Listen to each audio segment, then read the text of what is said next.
कहानी की शुरुआत होती है एक अंडरग्राउंड लिफ्ट में फंसे हुए एक लड़के से, जिसकी याददाश्त पूरी तरह से गायब हो चुकी थी। अचानक उसे लिफ्ट में मौजूद एक बक्से में से कुछ आवाज सुनाई दी और जब उसने गौर से देखा तो उस बक्से में एक सूअर दिखाई दिया।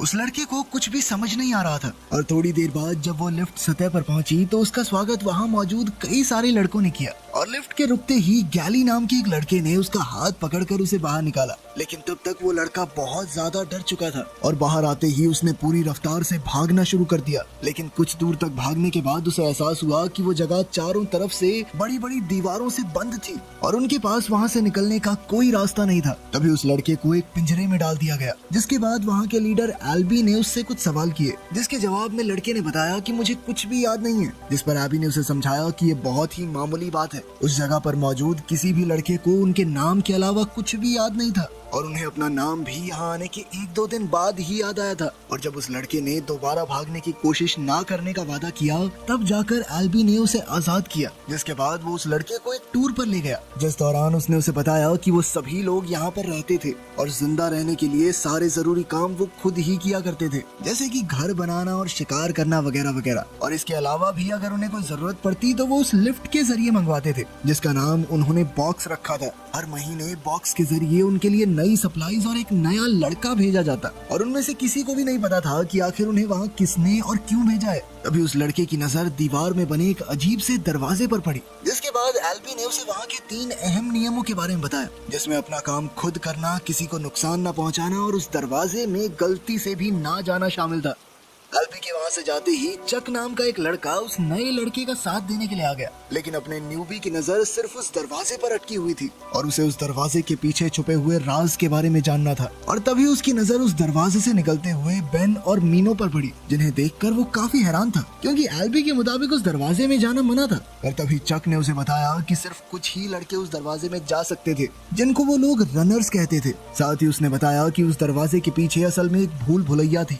ये सुनकर वो नया लड़का काफी ज्यादा उत्सुक हो गया और अपनी बढ़ती हुई दिलचस्पी के चलते वो उस दरवाजे को और पास से देखने के लिए चला गया। और तभी गैली ने उसे रोकने के लिए जोर से धक्का मारकर उसे नीचे गिरा दिया, जिससे लड़के को बहुत ज्यादा गुस्सा आया और उसने सभी के ऊपर चिल्लाना शुरू कर दिया। और तभी अचानक वो दरवाजा बंद हो गया। उसी शाम सभी लड़कों ने नए सदस्य के आने की खुशी में एक पार्टी का आयोजन किया, जिस दौरान न्यूट नाम के एक लड़के ने उसे बताया कि असल में हर रोज कुछ रनर्स सूरज के उगते ही उस दरवाजे में भूल भुलैया का नक्शा बनाने जाते थे और पिछले 3 साल से वो लोग बाहर निकलने का रास्ता ढूंढ रहे थे, लेकिन अभी तक उन्हें कोई कामयाबी नहीं मिली थी। लेकिन सभी रनर्स को रात होने से पहले वहाँ से बाहर निकलना पड़ता था और अगर कोई ऐसा नहीं कर पाता था तो मजबूरन उसे अपनी रात उस भूल भुलैया में ही गुजारनी पड़ती थी। और आज तक एक भी इंसान वहाँ से रात के बाद जिंदा लौट कर नहीं आया, क्योंकि उस भूल भुलैया में ग्रीवर्स नाम के राक्षस मौजूद थे। अब वो नया लड़का किसी भी हाल में एक रनर बनना चाहता था। इस पर न्यूट ने उसे बताया कि रनर सिर्फ खास लोगों को उनकी काबिलियत देखकर ही बनाया जाता है। तभी अचानक से न्यूबी को एक धक्का लगा और वो धक्का गैली और उसके साथी से अनजाने में लगा था, जो उस वक्त आपस में कुश्ती कर रहे थे। और तभी गैली ने उस नए लड़के को एक रेसलिंग मैच के लिए बुलाया, जिसमें उन्हें एक दूसरे को सर्कल से बाहर फेंकना था। जिसने दूसरे को पहले फेंक दिया वो जीत जाएगा। इसके लिए वो नया लड़का भी तुरंत ही तैयार हो गया, जिसके बाद मैच शुरू होते ही गैली ने अपनी काबिलियत दिखानी शुरू कर दी। इधर वो नया लड़का अपना पूरा जोर लगा रहा था और तभी गैली ने उसकी लात पर लात मारकर उसे नीचे गिरा दिया, जिसके चलते उसका सर काफी तेजी से जमीन पर लगा। लेकिन खुशकिस्मती से इस झटके के चलते न्यूबी को अपना असली नाम थॉमस याद आ गया। उसी रात थॉमस को अपने सपने में कुछ अजीब दिखाई दिया, जिसमें कभी वो भाग रहा था तो कभी वो एक लैब में था और बीच बीच में एक औरत बार बार कह रही थी कि विकेड इज गुड। अगले दिन एल्बी थॉमस को दीवार के पास लेकर गया, जहाँ सभी लड़कों के नाम लिखे हुए थे।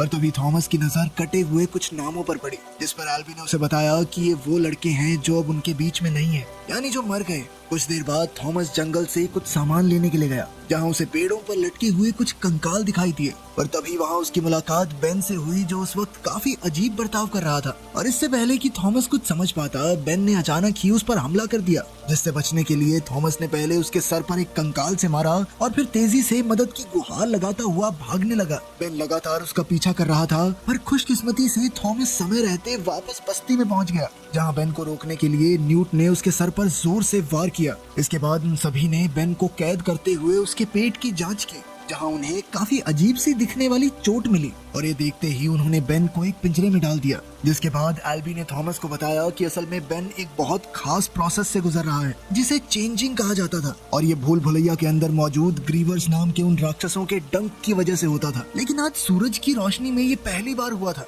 बेन की बिगड़ती हुई हालत को देखकर उन सभी ने दरवाजे के बंद होने से ठीक पहले उसे भूल भुलैया में डाल दिया। उसी रात थॉमस को दोबारा सपना आया जिसमें उसे एक औरत उसी लैब में दिखाई दी और इसके साथ ही उसके सपने में एक लड़की भी थी जो एक्सपेरिमेंट में उसके साथ थी। अगली सुबह थॉमस ने देखा कि एल्बी के रनर ना होने के बावजूद भी वो दरवाजे के अंदर गया था, जिस पर न्यूट ने उसे बताया कि असल में एल्बी बेन के पैरों के निशानों के जरिए ये पता लगाने गया है कि आखिर उसे डसा कहाँ गया था। साथ ही उसने बताया कि एल्बी इस जगह पर सबसे पहले आया था और उस लिफ्ट में से और लड़कों के आने से पहले उसने पूरा 1 महीना यहाँ पर अकेले बिताया था। उसी शाम सभी लोग चिंता में थे क्योंकि एल्बी और बाकी रनर्स अभी तक वापस नहीं आए थे और इसीलिए वो लोग दरवाजे पर खड़े होकर उनका इंतजार कर रहे थे। और तभी उनकी नजर मीनो पर पड़ी जिसने जख्मी हो चुके एल्बी को अपने कंधे पर उठाया हुआ था। इससे पहले कि वो इस तरफ आ पाता दरवाजे बंद होने लग गए और ये देखकर सभी लोग काफी ज्यादा घबरा गए थे। पर थॉमस उन्हें बचाने के लिए बिना कुछ सोचे भूल भुलैया में घुस गया और उसके अंदर जाते ही वो दरवाजा बंद हो गया। अंदर पहुंचकर जैसे ही थॉमस ने एल्बी को देखा तो वो तुरंत ही समझ गया कि एल्बी को भी डस लिया गया है, जिसके चलते मीनो को उसे बेहोश करना पड़ा। तभी उन्हें ग्रीवर्स के आने की आवाज सुनाई दी पर थॉमस किसी भी हाल में एल्बी को बचाना चाहता था। पर मीनो ने कहा कि ऐसा हो ही नहीं सकता, एक बार जिसको डस लिया वो गया काम से। पर तभी थॉमस की नजर एक दीवार पर उगे हुए पौधे पर पड़ी और उसने मीनो की मदद से एल्बी को उन पौधों के बीच में टांग दिया। अभी वो लोग इस पर काम कर ही रहे थे कि तभी एक ग्रीवर उनके काफी पास आ गया, जिसे देखते ही मीनो तो वहाँ से भाग गया पर थॉमस ने पेड़ों के पीछे छुपने से पहले एल्बी को किसी तरह से टांग दिया, जिसके चलते ना तो उस ग्रीवर की नजर एल्बी पर पड़ी ना ही थॉमस पर। लेकिन इसी बीच थॉमस को एहसास हुआ कि ये ग्रीवर कोई असली राक्षस नहीं है बल्कि ये किसी तरह की मशीन है जिन्हें राक्षस का रूप दिया गया था, रोबोट है ये। ग्रीवर के वहाँ से जाते ही थॉमस दोबारा अपने काम पर लग गया पर तभी उसे अपने कंधे पर कुछ अजीब सा महसूस हुआ और जब उसने ऊपर देखा तो उसके सामने एक ग्रीवर था जिसने तुरंत ही उसका पीछा करना शुरू कर दिया। थॉमस अपनी जान बचाने के लिए पूरी रफ्तार से भाग रहा था और वो ये बात अच्छे से जानता था कि वो ऐसे तो नहीं बच पाएगा और इसीलिए उसने अपने दिमाग का इस्तेमाल करते हुए दीवार पर उगी हुई झाड़ियों पर छलांग लगा दी। और जब वो ग्रीवर उसका पीछा करते हुए वहाँ कूदा तो उसके लंबे लंबे नाखून उसमें फंस गए, जिसके चलते थॉमस को थोड़ा सा समय मिल गया और तभी मीनो भी वहाँ पहुँच गया। तभी थॉमस का ध्यान बंद होती हुई दीवारों पर पड़ा और इसी का फायदा उठाते हुए वो ग्रीवर को ऐसी जगह ले गया जहाँ की दीवारें तेजी से बंद हो रही थी और अपने बड़े शरीर की वजह से वो ग्रीवर दीवार के बीच में ही कुचला गया। अगली सुबह सभी लोग ये देखकर हैरान थे कि थॉमस और मीनो पूरी रात भूल भुलैया में बिताकर भी एल्बी को जिंदा वापस ले आए। जिसके बाद मीनो ने उन्हें बताया कि थॉमस के प्लान की वजह से ही वो लोग एक ग्रीवर को मारने में कामयाब हो गए। कुछ देर बाद सभी लोगों ने एक मीटिंग की जहां गैली थॉमस को नियम तोड़ने के लिए सजा देना चाहता था, पर वहीं मीनो के मुताबिक उन्हें थॉमस को एक रनर बना देना चाहिए क्योंकि वो बहुत टैलेंटेड है और उसके सुझाव से गैली को छोड़कर सभी लोग सहमत थे। पर तभी उन्हें लिफ्ट के ऊपर आने की आवाज सुनाई दी जो कि इतनी जल्दी नहीं आनी चाहिए थी और जब वो लोग वहां पहुंचे तो उन्हें लिफ्ट में एक लड़की दिखाई दी, जिसे देखते ही थॉमस ने उसे पहचान लिया क्योंकि वो वही लड़की थी जिसे उसने सपने में देखा था और उस लड़की के साथ एक नोट भी था जिसमें लिखा था कि वो वहां आने वाली आखिरी सदस्य है। तभी अचानक से वो लड़की होश में आई और उसने थॉमस को उसके नाम से बुलाया, जिसके तुरंत बाद वो फिर से बेहोश हो गई। उस लड़की को एक हट में भेजने के बाद अब थॉमस का कहना था कि वो दोबारा उस भूल भुलैया में जाना चाहता है क्योंकि उसे अब भी अपने सवालों के जवाब नहीं मिले थे और इसीलिए मीनो ने थॉमस के साथ जाने के लिए 3 और रनर्स को तैयार किया। और जब वो लोग भूल भुलैया के अंदर पहुंचे तो उन्हें वहाँ एक मरा हुआ ग्रीवर दिखाई दिया जिसकी टांग को काटने के बाद उन्हें एक अजीब सा दिखने वाला डिवाइस मिला जिसे वो अपने साथ ले गए और बस्ती में वापस आते ही वो लोग उस डिवाइस की जांच करने में लग गए, जिस दौरान उन्हें डिवाइस पर विकेड नाम लिखा हुआ मिला जो उस बॉक्स में आने वाले सामान पर भी लिखा होता था। और इसका मतलब एकदम साफ था कि जो भी उन लोगों को सामान भेजता था उसी ने ग्रीवर्स को भी बनाया था। थॉमस अभी भी उस डिवाइस की जांच में लगा हुआ था और वहीं गैली का मानना था कि उसे इतने सारे नियम तोड़ने के लिए सजा मिलनी चाहिए। वहीं न्यूट का मानना था कि थॉमस को एक और रात भूल भुलैया में बितानी चाहिए जिसके बाद उसे सही तौर पर रनर घोषित कर दिया जाएगा। इसके बाद मीनो थॉमस को एक हट में लेकर गया जहाँ उसने भूल भुलैया का एक पूरा नक्शा बनाया हुआ था जिसमें 8 अलग अलग सेक्शन बने हुए थे और उसके मुताबिक भूल भुलैया हर रोज एक नया सेक्शन खोलती थी और वहाँ सब कुछ एक पर्टिकुलर पैटर्न से ही चलता था। तभी थॉमस की नजर उस डिवाइस पर लिखे हुए 7 नंबर पर पड़ी, जिससे उसने हिसाब लगाया कि वो राक्षस उसी सेक्शन से आया होगा। उसी वक्त वो लड़की भी होश में आ गई, जिसके बाद उसने एक वॉच टावर पर चढ़कर बाकी सबके ऊपर सामान फेंकना शुरू कर दिया। पर जैसे ही उसने थॉमस को वहाँ देखा तो उसने सामान फेंकना बंद कर दिया, जिसके बाद वो उस लड़की से बात करने के लिए ऊपर गया। पर उस लड़की को अपने नाम टेरेसा के अलावा कुछ भी याद नहीं था, और बेशक वो थॉमस का नाम नींद में ले जरूर रही थी, पर असल में तो वो उसे भी नहीं जानती थी। पर थोड़ी देर तक बात करने के बाद टेरेसा ने उसे जो कुछ भी बताया वो सब कुछ थॉमस के सपने से मेल खा रहा था। तभी टेरेसा ने अपनी जेब से 2 नीले रंग की बॉटल्स निकाली, जिनके ऊपर वही विकेड लिखा हुआ था। थॉमस को याद था कि उसने अपने सपने में सुना था विकेड इज गुड, और इसीलिए उसने एल्बी को उसी बॉटल का इंजेक्शन देने का फैसला किया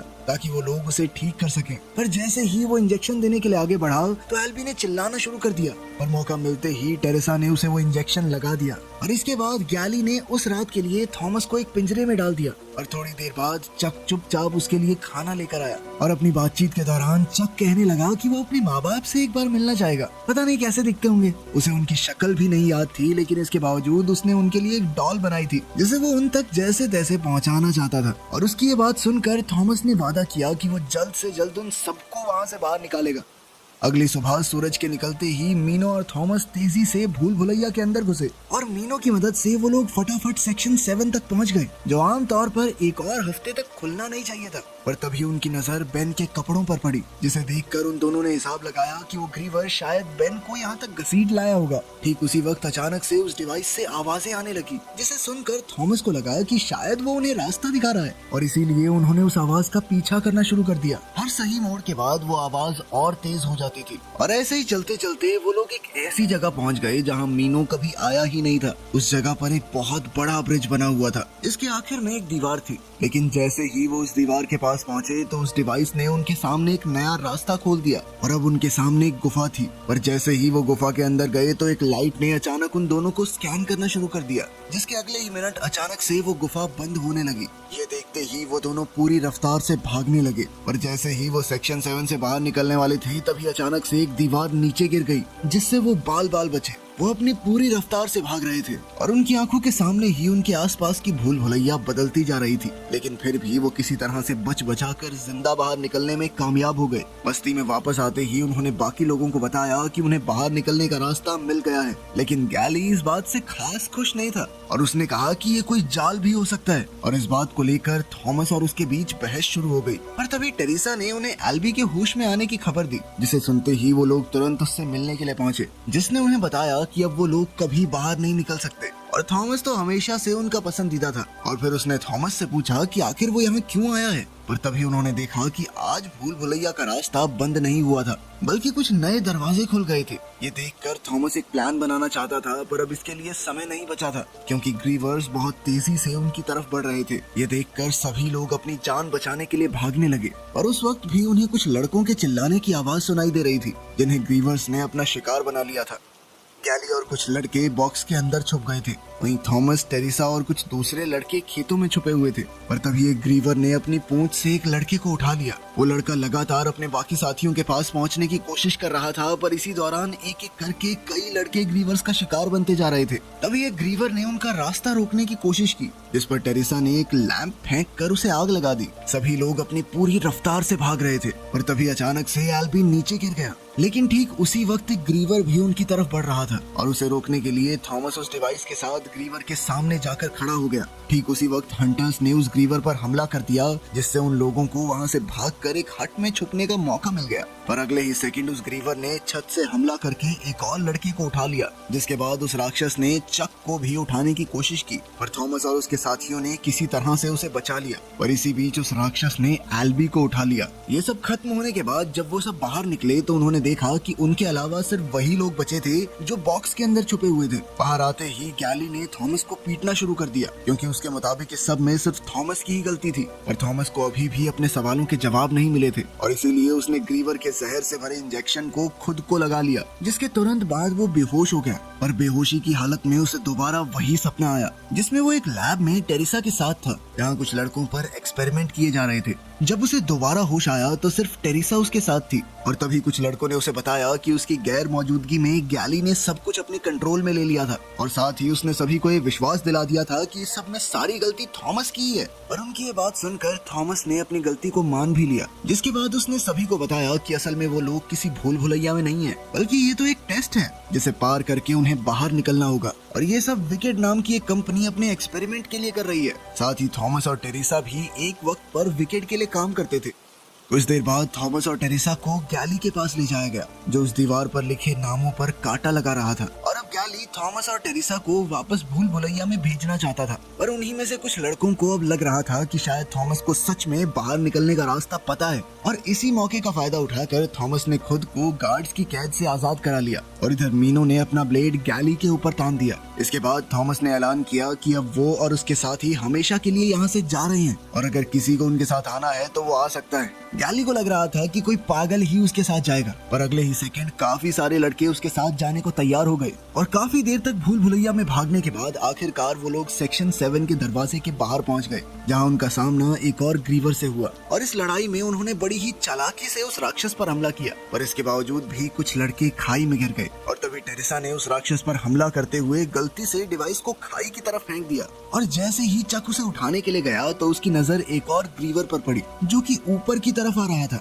और जैसे ही चक ने इस बारे में सभी को बताया, उन्होंने उस राक्षस को अपनी पूरी जान लगाकर वापस खाई में फेंक दिया। पर तभी 2 और ग्रीवर्स वहां पहुंच गए, जिसके चलते उनमें से काफी सारे लड़के मारे गए। पर वहीं दूसरी तरफ टेरेसा और चक ने डिवाइस की मदद से उस दरवाजे को खोल दिया, जिसके बाद अब उनके सामने एक और दरवाजा था जिसे खोलने के लिए उन्हें 8 डिजिट का कोड चाहिए था। और जैसे ही थॉमस को इस बारे में पता चला तो उसका मानना था कि ये कोड जरूर भूल भुलैया के सेक्शंस की सीक्वेंस से बना हुआ होगा। जिसके बाद मीनो ने उन्हें सीक्वेंस बताना शुरू किया, पर इससे पहले कि वो पूरा सीक्वेंस बता पाता तभी एक ग्रीवर ने उसके ऊपर हमला कर दिया। ये देखते ही एक और लड़के ने राक्षस का ध्यान भटकाने के लिए उसके ऊपर छलांग मार दी, जिसके चलते मीनो की जान बच गई। और जैसे ही मीनो ने पूरा सीक्वेंस बताया तो वो दरवाजा खुल गया, जिसके तुरंत बाद भूल भुलैया की सारी दीवारें बंद होने लग गई। इसके बाद उस दरवाजे को पार करके वो लोग एक टनल में पहुंचे, जो कि काफी फ्यूचरिस्टिक सी थी। वहाँ पर आमतौर पर जैसे होती है लाइट भी थी। और उसी टनल को पार करते हुए वो लोग एक लैब में पहुंचे, जहाँ कई सारे साइंटिस्ट और गार्ड्स की लाशें पड़ी हुई थी। और उसी लैब के मेन रूम में कई सारे कैमरास लगे हुए थे, जिन्हें देखकर वो लोग तुरंत ही समझ गए कि वो साइंटिस्ट 24 घंटे उन पर नजर रखे हुए थे। और जैसे ही थॉमस ने एक बटन दबाया तो उनके सामने एक वीडियो चल गई, जिसमें वही औरत थी जो थॉमस को अपने सपने में दिखाई दी थी। असल में उस औरत का नाम डॉक्टर एवा था, जो कि विकेड की डायरेक्टर भी थी। उस वीडियो में एवा ने उन्हें बताया था कि असल में कई साल पहले सूरज ने धरती को पूरी तरह से सुखा दिया था, जिसके चलते इंसानों का धरती पर रहना असंभव हो गया था। और फिर इसके कुछ समय बाद फ्लेयर नाम का एक वायरस पूरी धरती पर फैल गया। ये एक जानलेवा वायरस था, लेकिन फिर धीरे धीरे समय के साथ नई पीढ़ी के अंदर इस वायरस से लड़ने की ताकत आ गई थी। और इसी चीज के बारे में रिसर्च करने के लिए उन्हें इस एक्सपेरिमेंट में डाला गया था। और ये पूरा मैसेज देते ही एवा भी मारी गई। और सभी लोग ये सब समझ ही रहे थे कि तभी गैली